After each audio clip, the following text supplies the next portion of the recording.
আসসালামু আলাইকুম। নাজমুল হুদা আমাকে লিখেছে, নাজমুল হুদা না, নাজমুল আমাকে লিখেছে যে আপু এটা নিয়ে একটা কথা বলেন, মেয়েরা পতিতালয়ে যায় কেন? আচ্ছা, কোনো মেয়ে শখ করে পতিতালয়ে যায় না ভাইয়া, কোনো মেয়ে যেতে চায় না। দেখবেন যে যারা পতিতালয়ে গেছে আজ পর্যন্ত, এটা আমার আমি আমার জ্ঞান থেকে বলি, আসলে কোনো মেয়েই দেখেন যে ইচ্ছা করে পতিতালয়ে যায়নি।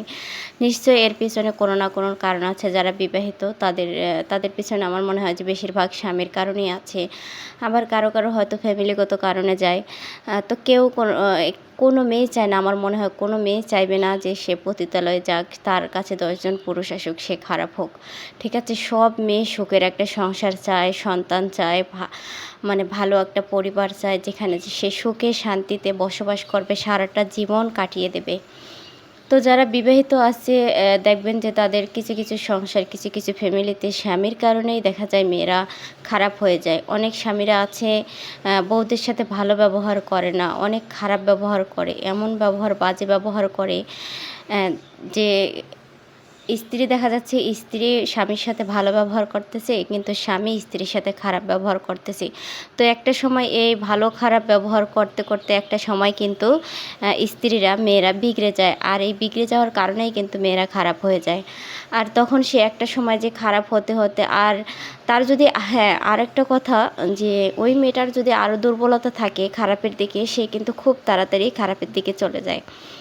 তো এইভাবেই কিন্তু আসলে মেয়েরা দেখা যায় যে পতিতালয়ে চলে যায়। আসলে মেয়েদের দুঃখটা যদি একটু কেউ বুঝতো, তাহলেই কেউ মানিয়ে নিত, কেউ বুঝিয়ে নিত। অনেক মেয়েরা ঠিক আছে একটু কঠোর টাইপের, আবার একটু বেশি চাঞ্চল্যকর, তারপর আবার দেখা যায় স্বামীর মুখে মুখে কথা বলে। কিন্তু সব মেয়ে কিন্তু তা না, সব মেয়ে সমান না। অনেক মেয়ে আছে গুণবতী, ঠিক আছে, কিন্তু তাদেরকে যদি স্বামীরা বুঝতো, ইয়ে করতো, তাহলে এই মেয়েগুলো অন্তত খারাপ পথে যেত না, ভালোই থাকতো। তো এই যে অনেক স্বামী আছে স্ত্রীকে তো গালাগালি করে, তার মা বাবা যদি বেঁচে না থাকে, মারা যায়, তাদেরকেও গালাগালি করে, এমন খারাপ ভাষায় গালাগালি করে, এবং কি তার বংশ তুলে, তার চোদ্দ গোষ্ঠী তুলে, আত্মীয় স্বজনদের নিয়ে, সবাইরে নিয়ে এমনভাবে গালাগালি করে যে আসলে তার কোনো অস্তিত্বই নেই তার কাছে। তো বেশিরভাগ বিবাহিত মেয়েরাই দেখবেন যে খারাপ হচ্ছে, তোমার কে পরক্রিয়া করতেছে, তারপরে চলে যাচ্ছে। তো এইভাবেই মেয়েরা খারাপ হচ্ছে।